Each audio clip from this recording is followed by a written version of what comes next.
Hi, this is Lucy Kaplansky with John Broughton on Retrospectives on KC Radio 97.7 FM.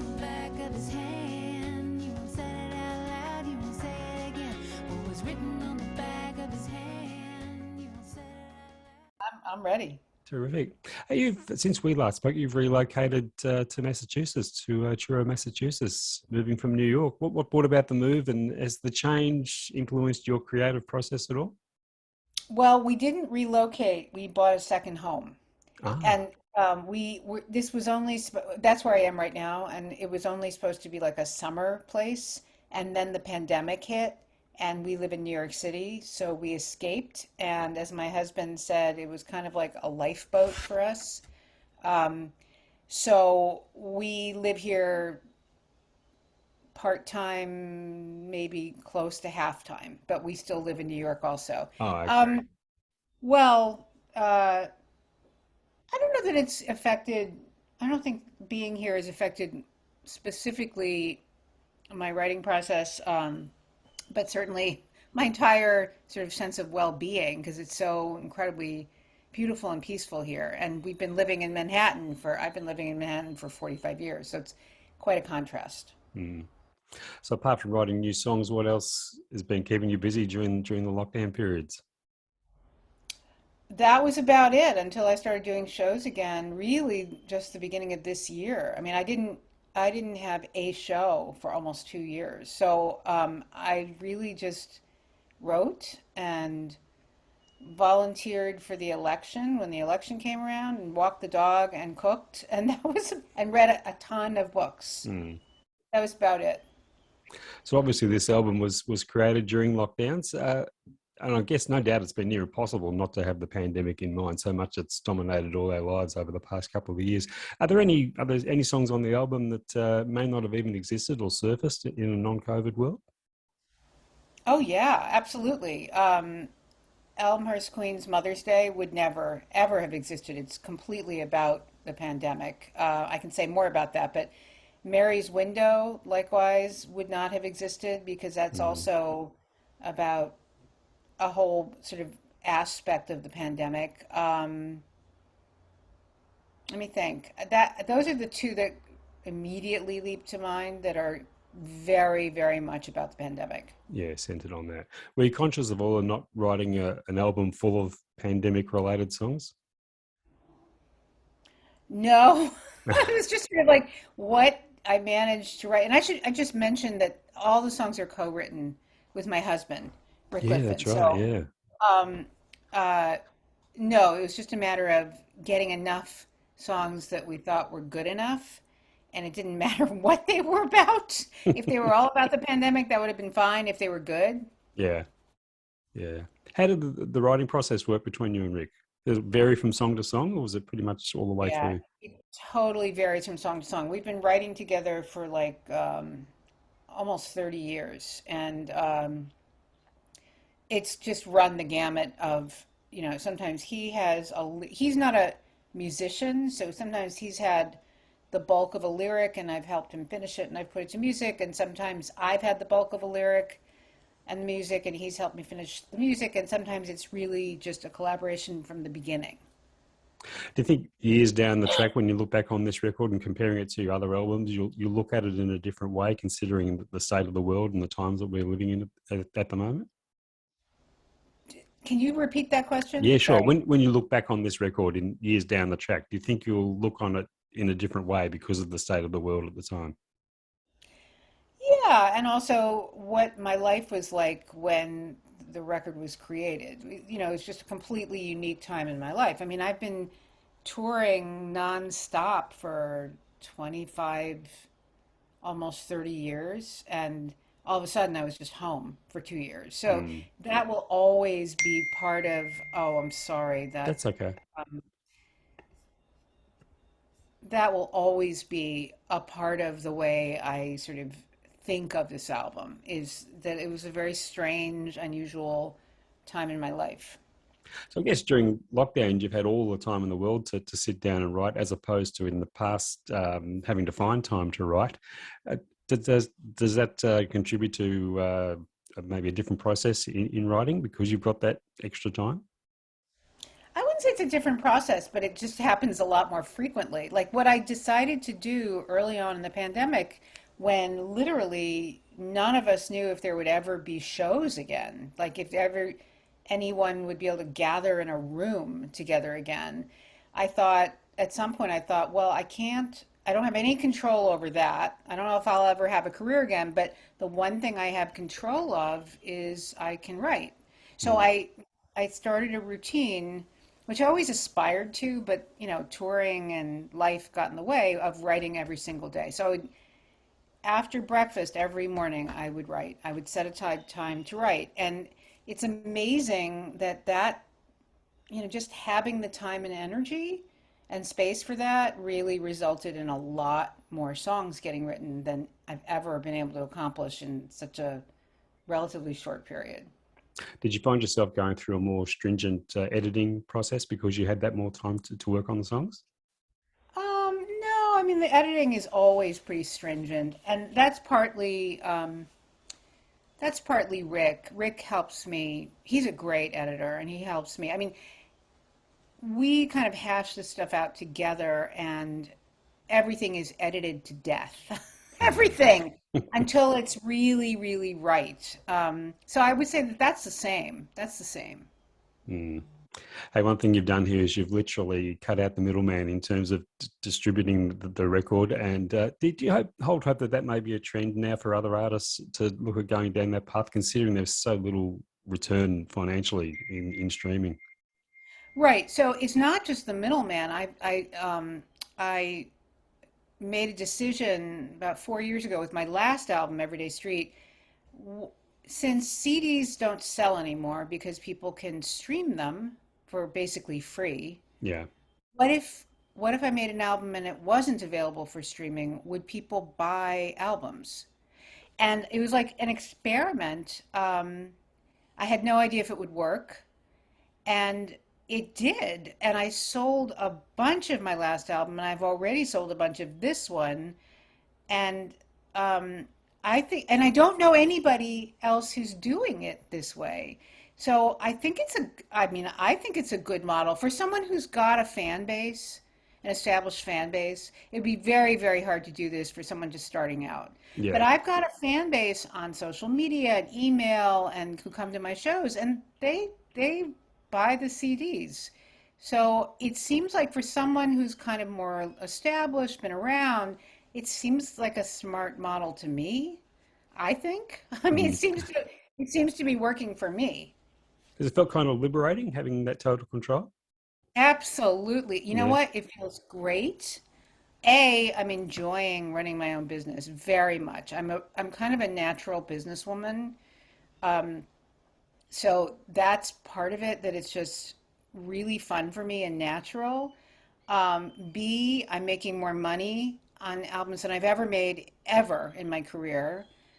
And C, I don't have to answer to anybody about anything. Nobody gets to tell me what the cover should look like or anything. And you know what? I love it. I Mm. love it. I guess you'd feel like a closer attachment to the work as well.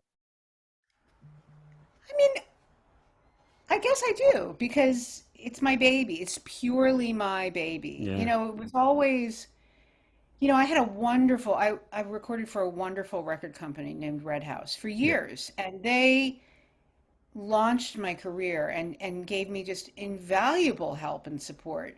Um, but they always got to, I mean, Bob Feldman, who ran the company, he said something really great early on when I started recording with him. He said, "We may disagree and we may fight, but you will always win." And that's not typical record company No. stuff because, No. right? So I always got to do it the way I wanted to, but I had to fight some things I would have preferred not to fight over. And that is no more. I don't have to fight with anybody. Yeah. Would you say there's a central theme that reappears throughout the songs on the album? Well, I didn't, of course, even realize this, but somebody I did an interview with pointed it out to me, and I thought, wow, that's really true. I think the original songs tend to be about sort of transitions. Yeah. So the song about my daughter leaving college, transition certainly for her to being an adult, and transition for my husband and me to being empty nesters and to starting a whole new period of our lives. Um, Mary's Window, which is about the pandemic and the election, is certainly also about um, our this country, my country, the U.S., sort of transitioning from a very, very, very dysfunctional government to a functional government, from a period of like health catastrophe to one that is more manageable. Um, let's see. Well, so that, I could probably go through every song, but I would say that, yeah, things changing and transitioning and transforming, I think is kind of a, I mean, that's, I hadn't thought about it either, but the title of the album, Last Days of Summer, of course, is like the end of summer, like transitioning into a new part of the year, which is kind of symbolic of all of Yeah. that. Yeah. Let's talk about that title track, "Last Days of Summer." Certainly, a song all parents can relate to when a child leaves the nest. I can only imagine you went through a whole range of emotions writing that song. Mostly sadness. Mostly. Um, I was thinking about it. It's sort of that transition, that event for a parent is it's sort of the definition of bittersweet because, of course we were, and any parent is joyful and proud that their child is ready to leave. And our daughter got her first choice college and she was excited to go. And that was all wonderful. And yet I was incredibly sad about seeing her go and that period of our lives ending, like where she was just always our daughter at home. Mm, It was never going to be that way again, ever. And it's very, very, very sad. So I was more than anything. I mean, I can certainly say I was joyful and proud. I yeah. was, but more than that, I was very, very sad. And then I got over it pretty quickly, actually. I believe in terms of distance, it wasn't really a long move from home after all. It was not. I was 4 blocks. She was moving 4 blocks away. But I swear to God, and so many people said to me, "Oh, well, what difference does it make? She's going to be 4 blocks away." It didn't matter. She was not going to be home. Mm, She was not going to be home in the that's the same way point. ever Yeah. again. And Yeah. the distance didn't matter Yeah. to me. I can't even imagine what sort of a tearjerker the song would have been had she moved to the other side of the country. Oh, I don't even want to think about it. I would have, don't want to think about it. Was it a kind of healing experience for you writing that song, dealing with the situation? I don't know if it was healing. It was certainly, I mean, maybe it was healing. I mean, I felt, about 2 days after she left, when I'd stopped crying, I felt fine. Like Yeah. I felt like, oh, this is actually okay. It's not bad. It's fine. So I don't know if the song and writing the song had anything to do with that, but certainly I'm proud of the song and I'm proud of the reaction it's gotten. I mean, to me, it's deeply personal, but I guess it strikes this universal chord. And so many people who've gotten the album or heard it at my shows have said, wow, that I really relate to. And that Mm, makes me feel proud and happy to have created that. yeah. Personally, I think it's one of your finest songs. I really do. What was your daughter's reaction to the song? She never really said. She heard me do it. Well, she's heard it on the album, and she heard me do it a couple times live. She didn't really say anything. I mean, if she really didn't like it, she would have told me. Yeah. It's like, oh, Yeah. mom wrote a song about me leaving home. It was like very kind of matter of fact. She didn't hate it. Yeah. Hey, great to see the names of Richard Chindel and John Gawker in the credits. You go back a long way with those two guys, don't you? I do. John, almost 40 years. I met him in 1984, and we've been singing together one way or another since the day we met. And Richard, I met in 1992, I think. I Mm. sang on his first record. It's a funny story because, well, they're both funny stories, but um, he hired me to sing on his record. I'd never heard of him. He was unknown. He didn't know who I was. His producer had recommended me. So I go in, and I guess I had low expectations. I've sung on a lot of people's projects, and sometimes they're really not very good, whatever. So I'm listening to the first song. I think it was Memory of You, but I'm not 100% sure. Richard would know. And so I'm listening to the first song and in front of the mic, and I apparently, I don't remember this, but apparently I said after a little while, this is actually good. And Richard has never let me forget that. Has four interpretations of songs by other artists, including a lovely tip of the hat to Nancy Griffith with Forward Econo Line. Talk us through the selection process in choosing songs to cover for the record that fit in with with your originals. I mean, it's really just sort of, well, a couple of them, great, Gold Watch and Chain, I've been singing since like 1983, and I sang it at my own wedding. These Boots Are Made for Walking, I've been singing in my shows live for a number of Mm. years. But the other two, These Days by Jackson Browne and 40 Line by Nancy Griffith, I'd never sung in my life. I had sung with Nancy quite a bit, and I certainly knew the song, and I always liked it. That one, I suddenly thought I was looking for a couple more up-tempo songs to keep the album from being all sad and ballady. And I thought, well, maybe I should try that. And so I just Duke Levine and Mike Rivard on bass, and I just stood in the studio and tried it, and it just bam, it just clicked. And I don't know if that was one take or two takes, but that was it. It was like it worked for my voice, it worked for the band, it felt good, and so then it made the album. Um, these days was a slightly it was a different story, which is last summer. So I love Jackson Browne Mm. and love many of his songs. I had never sung that one ever, but I always loved it. And I was at a bonfire last summer with our friend Congressman Jamie Raskin. I don't know how well known he is in Australia, but he's very, very prominent here. And anyway, he's a friend of our families, and he and his wife and I and my husband were at a bonfire. And there was a guitar, and he asked me if I could play that song. And I thought, well, I don't know the whole thing, but I can do what I remember. And I did. And my husband said, wow, you just gave me chills. I think you should record that. And that's how that one came to be. And I Mm. think that was also like one or two takes. It was like, let's just see what happens. So that's how they ended up on the album. Yeah, it's a lovely interpretation. Do you think it's an underrated craft, the craft of song interpretation? That's a good question. I mean, some people are just phenomenal at it. Probably is underrated. Um,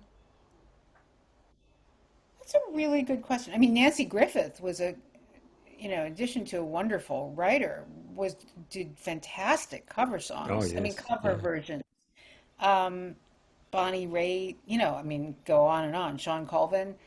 Um, I think there's something about being able to make a song somehow uniquely your own when you're covering it that I think some people are better at than others, and so maybe it is underrated. Another standout song for me was "Song of the Exiled," which reads to me as a tribute to the immigrant cab drivers. Can you talk us through that one? Yeah, so that song was born like 25 years ago when Rick and I took a cab with the the first character in the song, this old man who told us that story, and it was incredibly memorable. And we tried to make it into a song, and it just sort of didn't happen. And then about a year before the pandemic hit, I thought, I this has got to something has to work for this. And I started thinking about other cab drivers I've met over the years. And of course, they're all immigrants in New York City. I don't know what it's like in Australia, Yeah, very but much so. Yeah. they're all immigrants and they're all working incredible hours and to make a better life for their families. And of course, my grandparents came from Poland to the US, to Canada, also to make a better life for their families. And I am the beneficiary. So every time I get into a cab, I think about that. Like, here's this guy who works incredibly hard. Here I am living this incredibly, you know, um, I'm so lucky to get to live the way I do, and I'm grateful every time I get in a cab. And then there's one other thing. I don't know how well known the High Line is, but it's this very, in New York, it's extremely well known. It's this old elevated railway on the west side of Manhattan that was going to be torn down. And then these people in the neighborhood decided to try and save it because it was beautiful and there was all these natural grasses and wildflowers growing up there. Why not make it a park? And they did. And I started thinking about that as a metaphor, for sort of this unsung treasure that finally got recognized as the beauty that it is, and that's to me kind of how the cab drivers are. I mean, they don't get recognized, and in fact they are, unfortunately, in my country, all too often vilified. Immigrants are, Yeah. but they are the treasures of our country, I think, and really believe in, well, the line about the promise of our flag, that the U.S. is a place of equal opportunity and democracy and civil rights, and they believe in it and they live it every day. And so that's how that song happened. I'm proud of that song. Yeah.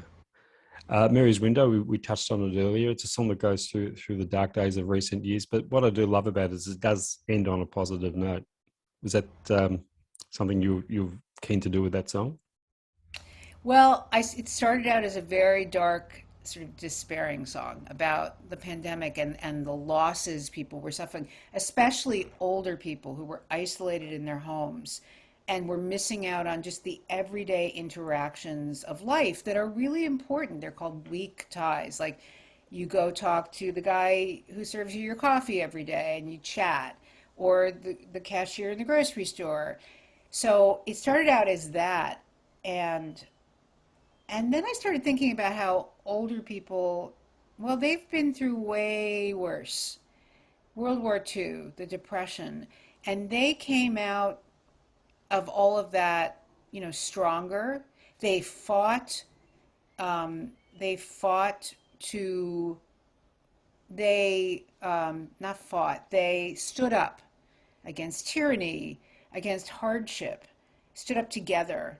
And that was, especially with our election, the presidential election, that was something that I saw happen in this country. People stood up together and voted. And the sort of kind, goodwill, caring voices of everyday people, because I do believe that most people are good and caring and kind, Hmm. overpowered the acrimony and the bitterness and the hatred. That's to me where I was going with that song. So it started out dark, and then I realized I wanted it to be hopeful because that's how I was feeling. Yeah. No, definitely mission accomplished with that one. Thank you. So when things began to open up over there again and you were able to get back up on stage, how was the feeling for you? Was there like a sense of starting all over? The first couple of shows felt very strange. I didn't remember, what am I supposed to do up here? What am I supposed to talk about? And then after a couple of shows, it sort of felt like, oh, I know how to do this. And then what's really strange is there's a way in which it feels like I never stopped. Like, oh, I'm back doing the thing that I was always doing, and what pandemic? Like, it 2 years almost didn't happen. So now it just feels like back to normal. Yeah. And what audiences like are that you finding numbers as they were pre-pandemic? We're finding a little bit of a reluctance to people to want to go Oh, out. definitely there's a reluctance. Yeah. There definitely is. Although I will say that the people who do come are just rapturous about Mm. seeing live music again. Just so, so happy to be there and so grateful that the artist is there. But yes, numbers are absolutely down, and I don't know how long that'll go on. I don't know, but soldier on. Exactly. Yeah. So what are the plans for the rest of the year with this album? You going on the road extensively or?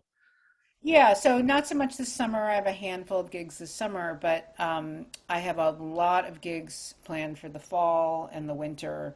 And I'll just go out there and do the songs live and sell the albums at my shows and keep I'm trying to write more new songs and then eventually put out another album. That's my plan. That's always my plan. Well, congratulations on this one. It truly is a wonderful piece of work, and I'm very proud to Thank have you been quoted so much. in the Facebook post I saw the other day. And Thank you, John. I hoped you wouldn't mind, but what not you at said all. was so wonderful. No, not Thank at all. you. Wonderful. Thanks again for your time, Lucy. I'll let you go Thank and you. enjoy your empty nest. Thank you so much. Thanks for doing this, John. I appreciate it. I appreciate your kind words. My pleasure. Great to talk to you again. Have a good day. Thanks a lot. Have a Okay. good night. Cheers. Thank you. Bye Bye bye. bye.